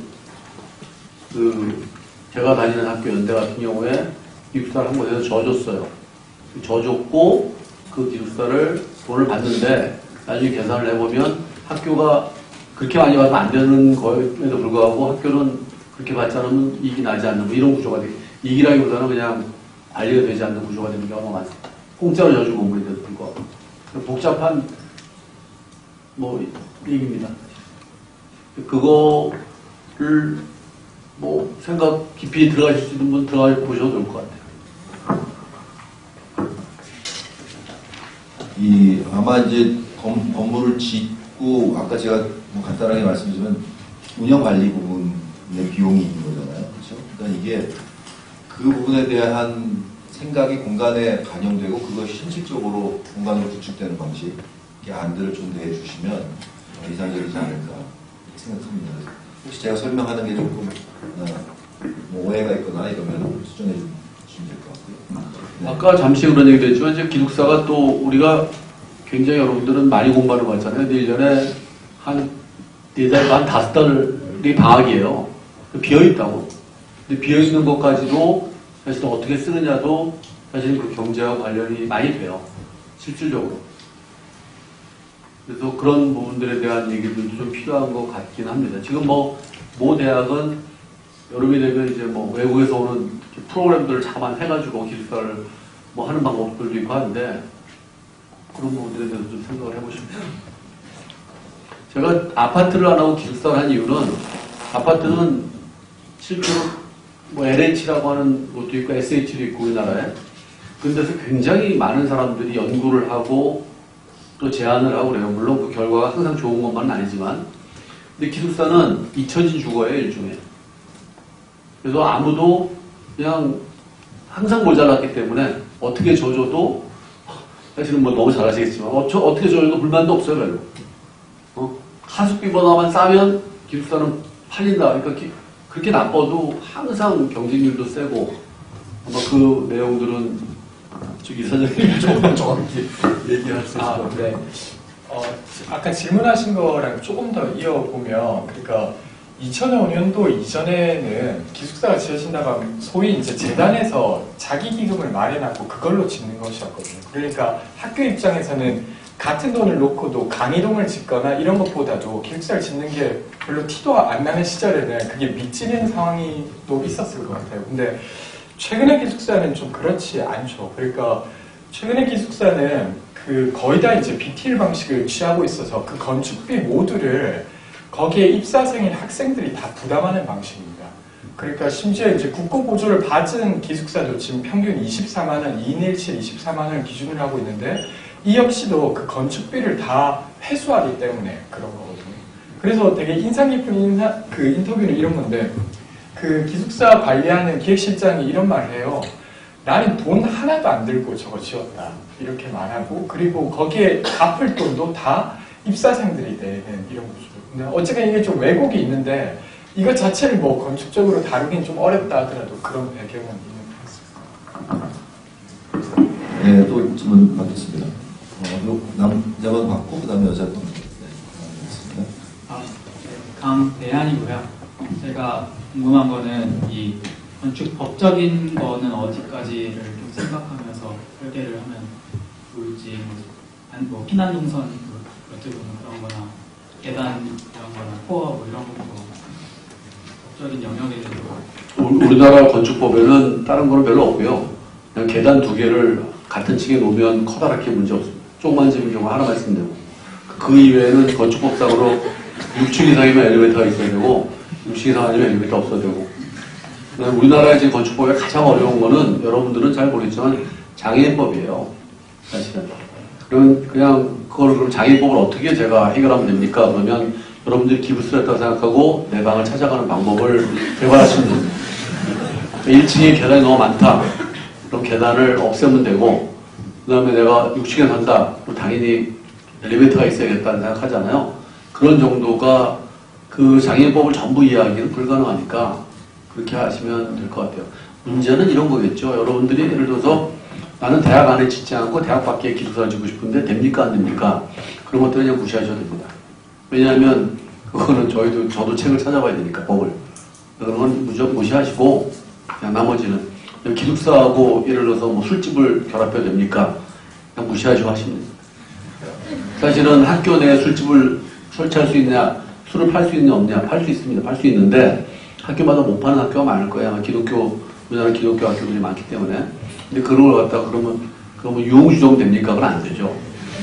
술은 팔 수 있으나 유흥주점은 안 되니까. 근데 그런 것들을 여러분들이 굳이 하시겠다면 한번 해보세요. 제가 그러잖아요. 상상력이 없으면 공하다는 말이 제가 하는 말인데, 저는 우리나라의 근생이라고 그러죠. 밖에 보면 건물 많잖아요. 근생이 상상력의 산물이라고 생각하거든요. 지하에는 뭐 유흥주점 있고, 1층에 약 팔고, 2층에는 커피집이 있는데 3층에는 점집이고, 그 위에는 개척교회 있고 그러잖아요. 그런 어떤 상상력이죠, 사실. 내가 점집 위에서 교회를 세울 수 있다라고 하는 상상력. 그 다음에 가장 타락한 소돔과 고모라 위에 교회를 세워야 되겠다는 상상, 이런 것들이 사실은 있어야 된다 생각하는 거죠. 그런 결합하고 새로운 것들과 결합하고 새로운 것들과 옆에 있을 수 있는 방법들을 개발하는 것도 여러분들한테 필요한 거가 아닌가 생각이 들어요. 물론 제가 상상하니까 뭔가 이상한 미친 걸 하면 되는 건가 이렇게 생각하지 마시고요. 세상을 자세히 보실 필요가 있어요. 내가 사는 기숙사 아니면 내 친구가 지내는 기숙사는 항상 왜 기숙사는 이렇게 생겼을까? 그게 아닐 수 없는가라고 하는 거죠. 우리나라에 저기가 있나요? 남자 여자가 섞인 기숙사가 있나? 그러니까 제가 아주 적죠. 근데 외국 같은 경우에는 많잖아요. 제가 잠시 무슨 어학연수를 갔는데 여자애들 둘이 방인데 그 바로 옆에 남자애들 둘이 살더라고. 방이 5개가 있고 화장실을 하나 쉐어하는데, 근데 그런 것들을 우리는 딱 벌써 안 된다고 생각을 하잖아요. 그러니까 어떻게 그게 가능하냐 이렇게. 근데 그런 것들이 아까 말한 대로 그런 혼외 아이들 출산율 이런 거 다 관련돼 있으니까. 아니, 관련돼 있다는 게 그것 때문에 만들어진다는 얘기가 아니에요. 뭔가 잘 이해를 못해. 그 이해가 아니라 뭔가 상상력이 굉장히 뛰어나십니다. 그러니까 그게 아니라 그런 어떤 보수성 이런 것들과 이런 보수성들이 다 연결돼 있으니까 이런 얘기예요. 그게 아기를 바로 만든다는 얘기는 아니니까. 그래요. 그래서 여러분들이 제가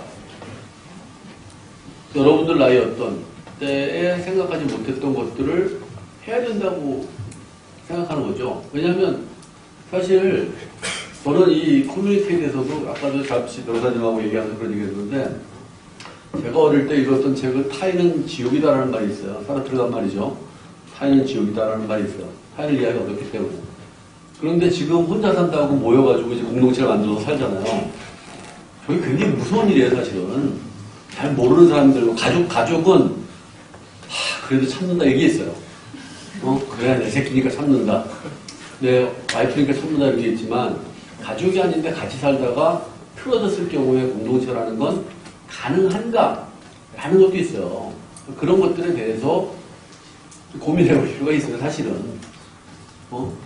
저는 이게 진짜 나쁜 얘기지만, 그렇게 모여 살던데 사이가 안 좋아서 누가 누구를 죽이거나, 누가 누구를 해왔을 때 또 갑자기 국가 권력이 앞으로 공동체를 금한다, 이럴 수도 있었잖아요. 이런 것들에 대해서 우리 고민해볼 필요가 있고, 그런 상상력들이 지금 여러분들도 그럴 거고, 여러분들 일본 또 끝나면 또 가시겠죠. 근데 그런 분들이 세상을 바꾸는 힘이라고 생각을 해요.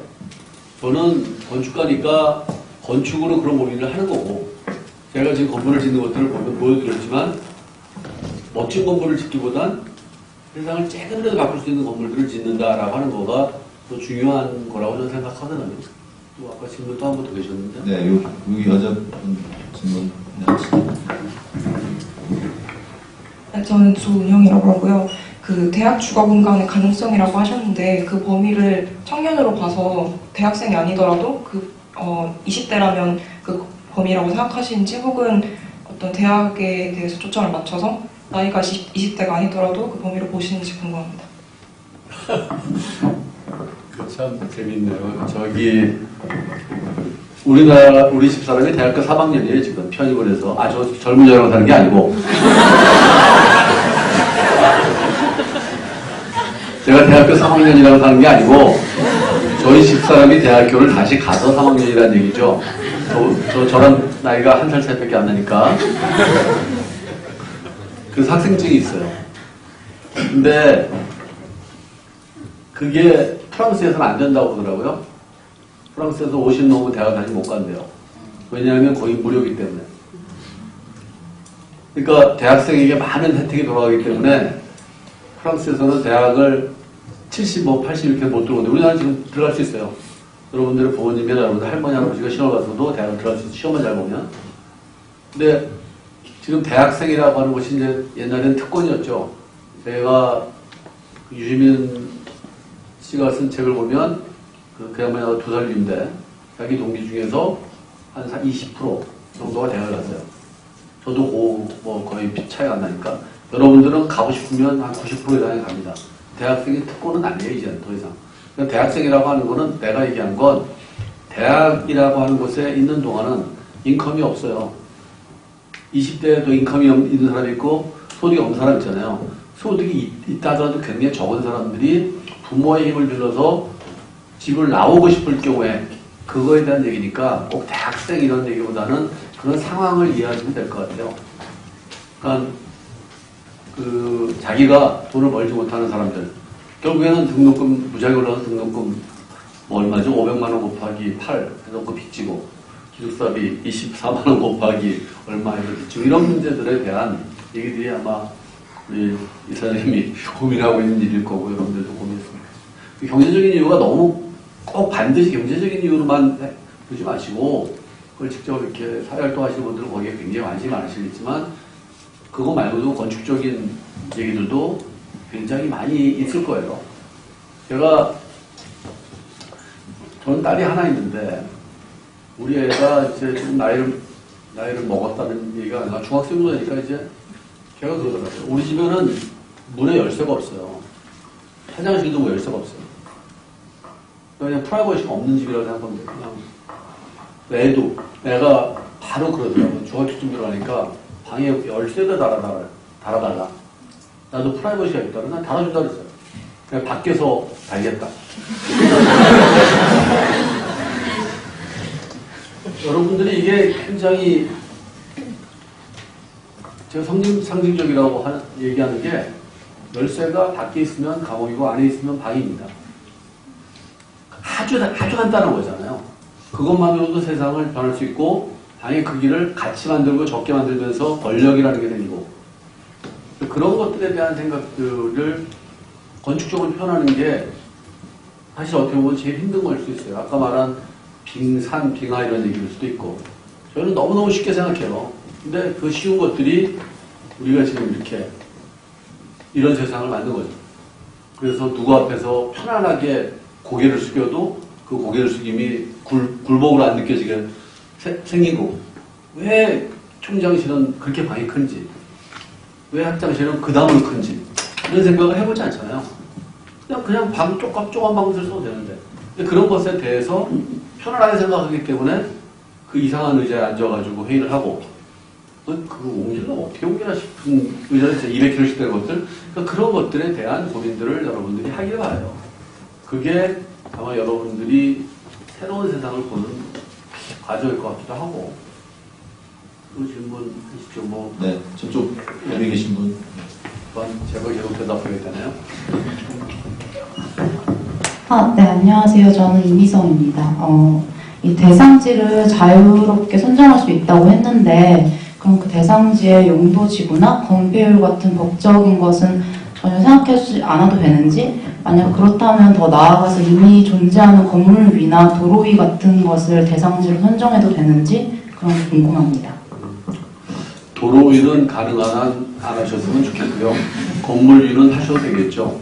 왜냐하면 용도지구나 건폐율은 여러분들이 아직은 고민 안 하셔도 될 것 같고요. 자, 그러면 저 연세대학교 기숙사를 제주도에 짓겠다는 분은 없을 거 아니에요. 그죠? 그 이유가 존재했으면 좋겠어요. 아니 멀리 떨어지는 건 문제가 없습니다. 아까 제가 보였지만 그 파리에 있는 저 기숙사 대학 같은 경우에는, 기숙사 국제대학 같은 경우에는 굉장히 멀어요. 근데 쟤는 지하철 위에 있습니다. 정확히 지하철역 위에. 가장 가까이 지하철역이 위에 있어요. 그러니까 어쩌면 지하철을 나중에 줬을 수도 있는데 그 스토리 잘 모르겠어요. 근데 그런 생각을 하시면 돼요. 그래서 그건 뭐 여러분들이 뭐 건폐율까지 찾아볼 일은 없을 것 같아요. 도로 위에 짓는 건 안 됩니까? 사실 지려고 그랬죠. 저번에 그 행복주택이 지려고 했던 행위예요. 그러니까 체육관 위에 아까 본 대로 테니스장 위에 짓고 철도 부지 위에 짓고 그 지려고 했던 이유는 땅값이 싸게 돼요. 우리나라는 집을 짓는데 가장 큰 게 땅값이었기 때문에. 그런데 그게 이유가 되면 모르겠어요. 근데 이유가 되지 않는데 괜히 멋있으려고 도로 위에 질 필요는 없잖아요. 그죠? 도로에 집들이 있습니다. 낙원상가도 있고요. 조선호텔도, 조선호텔 아니라 그 코리안 호텔인가요? 코리안 호텔도 알 수 없이 현관이 길 밖으로 나와 있고 그러거든요. 그러니까 없는 건 아닌데 그런 것들은 잘 생각합니다. 네, 또 질문 받겠습니다. 네.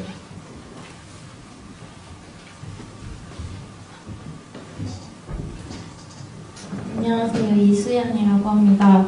그 교수님께서 프로젝트에서 당선되신 것 중에 공용 마당을 주고 마주보고 있는 집 형태에서 유리 현관문을 하고 한쪽은 남향을 하고 한쪽은 북향을 한다 했는데 솔직히 다들 집을 사려고 하다 보면 남향을 하려고 하지 북향을 하려고 하지 않는데 북향을 만약에 집값이 싸다거나 뭐 이런 식으로 어떤 메리트를 줘서 북향에도 사람을 끌어들이게 하셨는지 궁금합니다.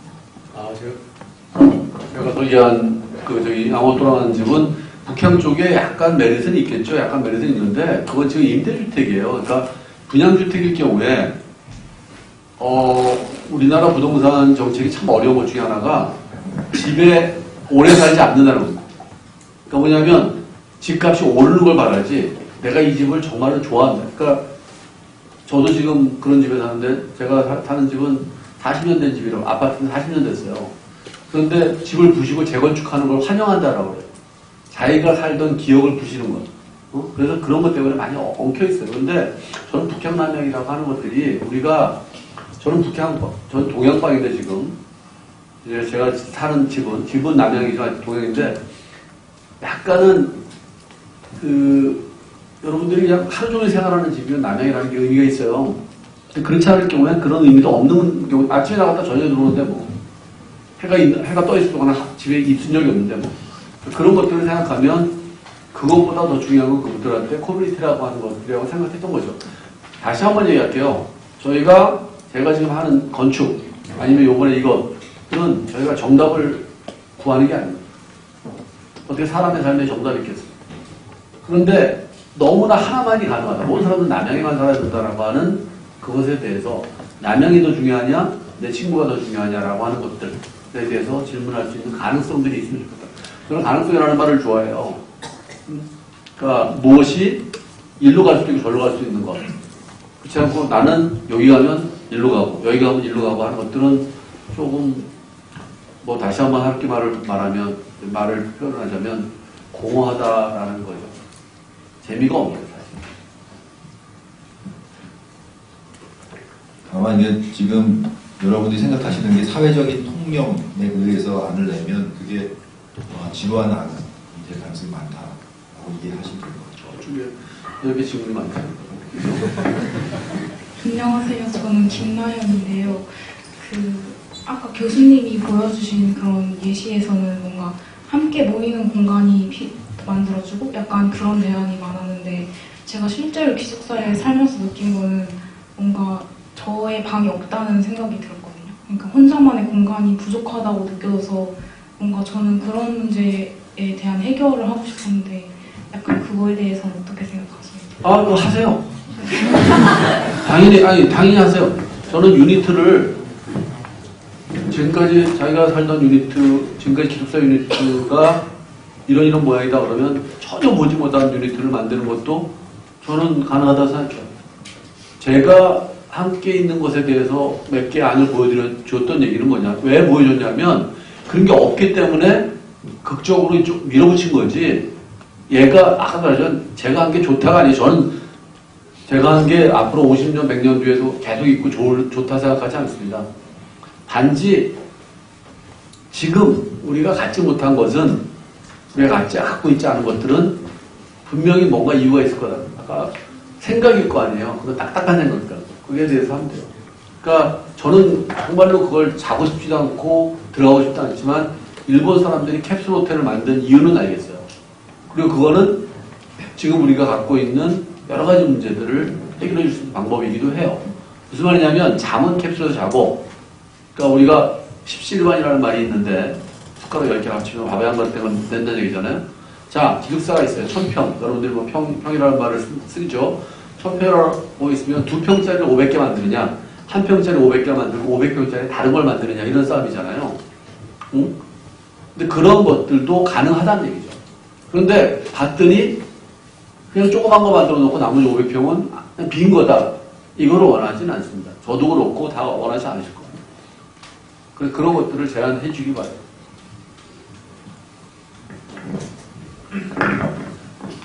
네, 안녕하세요. 이성열입니다.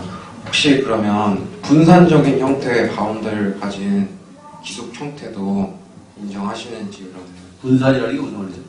예를 들면 하나의 건물이 아니라 여러 개의 건물이, 그러니까 예를 들어 신촌으로 따지면 신촌에 있는 바운더리를 이제 전무로 연결을 해서 하나의 그 울타리 형식을 만들면 그러니까 대학생들의 활동 공간이 대학로처럼 그러니까 대학로 주변으로 여러 개의 건물로 기숙을 제공을 한다면 그것도 하나의 건축 형태가 될 수 있는지 궁금합니다.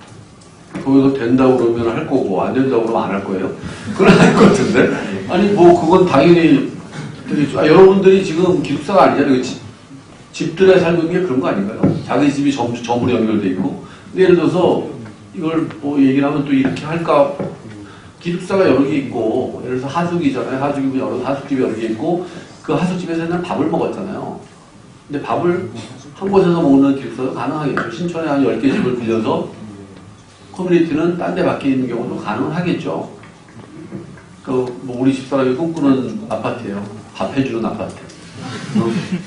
집에서 밥을 안 해도 그냥 항상 내려가면 맛있는 밥이 끓고 있는 아파트를 꿈꾸더라고요. 근데 저는 집사람이 맨 처음에 얘기할 때는 밥을 하기가 싫구나라고 생각했는데 그게 아니라 나이를 먹으면서 그런 집이 있을 거다라는 생각이 든 거죠. 왜냐하면 지금 우리가 매일 얘기하는 건 뭐냐면 젊은 사람들만 얘기하고 있잖아요. 지금 아까도 뭐 대학생이 엄청나게 빠른 속도로 늙고 있어요. 그러고 엄청나게 빠른 속도로 늙는다는 건 뭐냐면 늙은 사람들이 엄청나게 많은데 그 사람들은 어떻게 할 것인가에 대한 사회적 대안도 지금 사실 없어요. 그냥 밥을 어떻게 해줄 건가도 없고 아까 말한 대로 기숙사라는 게 잠만 자는 것이냐 아니면 잠 이외에 무엇이냐라고 하는 것도 관련되어 있죠. 저는 진짜 헷갈리는 게 뭐냐면 토스인가요? 토스라고 하는 여러분들 다 알 거 아니에요? 토스는 좀 이렇게 스터디 공간. 난 내 상상력으로 정말 헷갈려요. 그거 왜 필요하지? 근데 여러분들은 하잖아요. 그건 뭐냐면 제가 늙었다는 거죠. 세상이 변하고 있다는 거고. 그리고 그거를 아는 분들이 있어서 그런 거를 만드는 분들이 있다는 거고. 처음에는 커피집에서 공부를 하더니 이제는 토스로 가서 공부를 하시더라고. 근데 집이 싫은 거야, 그죠? 공부가 집에서 안 된다고 그러더라고.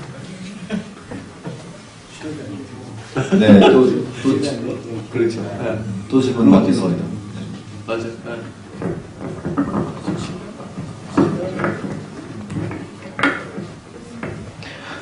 네, 안찬우라고 합니다.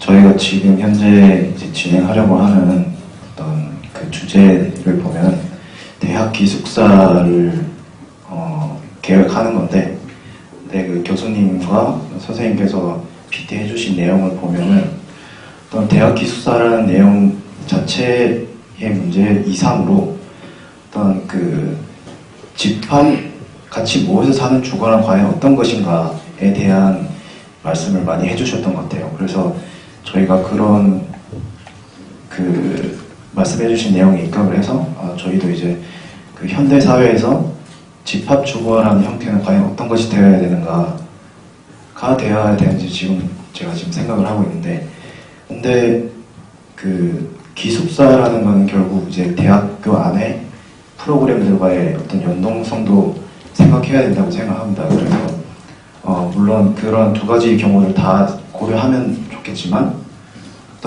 어차피 그 결과적으로 저희가 공간이라는 요소를 통해서 어떤 비전을 제시해야 되는데 그 비전의 방법론이라는 게 같이 사는 주거 안에서의 커뮤니케이션에 있어야 되는지, 아니면은 그런 우리가 사는 주거와 어떤 주위 대학교 안에 프로그램들과의 어떤 연동성에 그런 초점을 맞춰야 되는지, 어떤 그런 주안점의 정도가 어떤 것이 되어야 그 되는지. 질문은 아까 나왔던 질문과 겹치는 것 같아요. 그래서 패스하는데 일반적인 사례를 보면 기숙사뿐만 아니라 기숙사도 지역에 들어가서 있는 공간들도 있고, 뭐 호텔도 그렇고 주거도 그렇고, 사실은 우리가 그 지역과 어떻게 링크하느냐의 문제잖아요. 그 링크하는 문제에 대한 고민은 필요한 것 같고, 그걸 장려하시는 건가요? 아니면은 장려하시는 거죠? 그런 거에 대한 새로운 상상력을 더 내려가는 것이죠. 아주 간단하게 생각합니다. 여기 계신 분들이 대부분 건축가잖아요.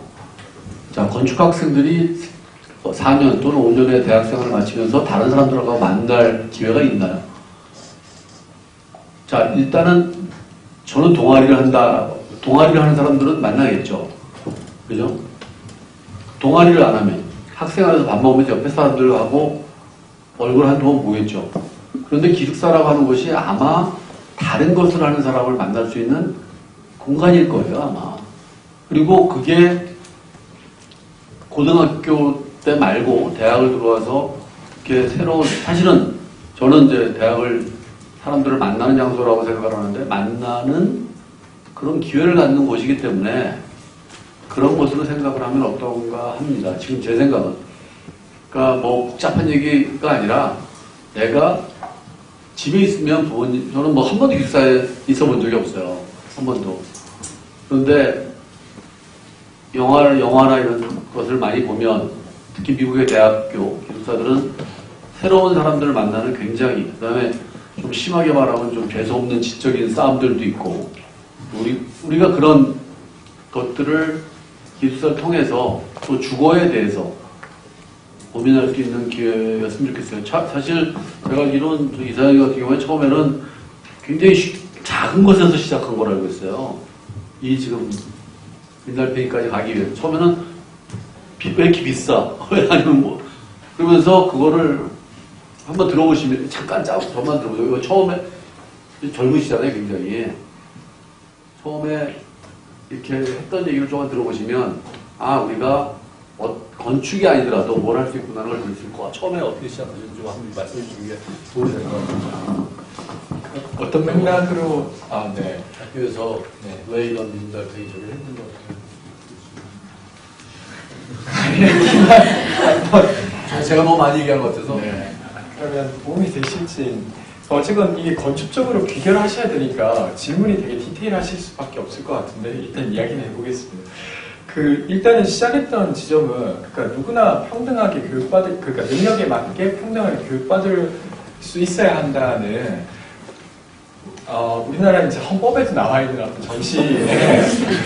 근데 이제 실제로 이제 그 어떤 대학생의 삶이라고 하는 건 생각보다 많은 기본적인 비용이 많이 들고, 그거 비용은 등록금뿐만 아니라 주거비도 되게 큰 몫을 차지하고 있었죠. 그래서 그러면 조금 더 평등하게 이걸 하기 위해서는 기숙사를 더 지어야 되는 거 아니냐, 이런 생각이었어요. 왜냐하면 지방에서 올라온 친구들 입장에서 한 달에 40만 원이나 되는 생활비를 감당하고 그것만 있는 게 아니라 식비 하루에 10,000원씩 하면 30만 원이고, 교통비 7만 원에 통신비 7만 원 하면 94만 원을 벌써 써버린 격인데, 하여튼 그래서 그 문제로 시작해서 어떻게 하면 이 주거 비용을 좀 낮출 수 있을까? 그래서 기숙사를 좀 지어주면 좋지 않을까? 그래서 처음에 생각했던 거, 그냥 어디 땅만 주면 컨테이너를 빌려올 테니까 거기 살 수 있게 해달라 뭐 이런 식이었어요. 근데 뭐 알아보니까 컨테이너를 주거용으로 맞춰서 개조하는 것도 비용도 생각보다 많이 들고 뭐 이러저러해서 그냥 아예 이미 있는 건축물을 활용하는 방식으로 이제 넘어갔었는데 처음엔 그런 아이디어로 시작해서 지금까지 왔었어요. 제가 뭐 거의 끝나가니까 말씀드리면 이런 생각들이 지금 여기까지 와 있는 거고요. 또 그거를 직접 짓겠다고 지금 막 뛰어다니시면서 하시는 생각들이 실질적으로 실현이 되고 있어요.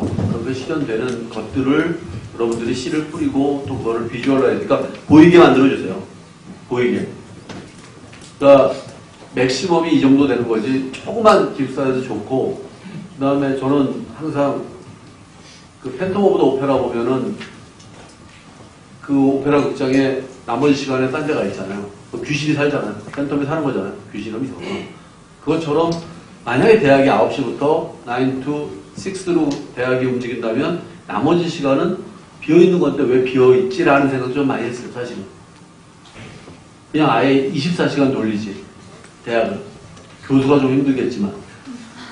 학생도 힘들겠나? 근데 학생이 밤 2시에도 공부하겠다는 사람들이 있을 거예요. 그러면 그렇게 많은 대학을 짓지 않아도 되고 그렇게 많은 건물을 짓지 않아도 되면 등록금도 싸질 거라고 하는 생각도 좀 했었어요. 그리고 그것이 대학원 방이 대학원에서 애들이 잘 수 있다면 그런 생각도 했었고, 그러니까 그런 생각들을 하면 되는데 그런 상상력이, 그래서 그렇게 해서 건물이 져주면 좋겠다는 거죠. 5시 5분이니까 끝내야 되죠. 아까 질문을 하겠다 손든 분 마지막 질문 받고 그러면 끝내겠습니다.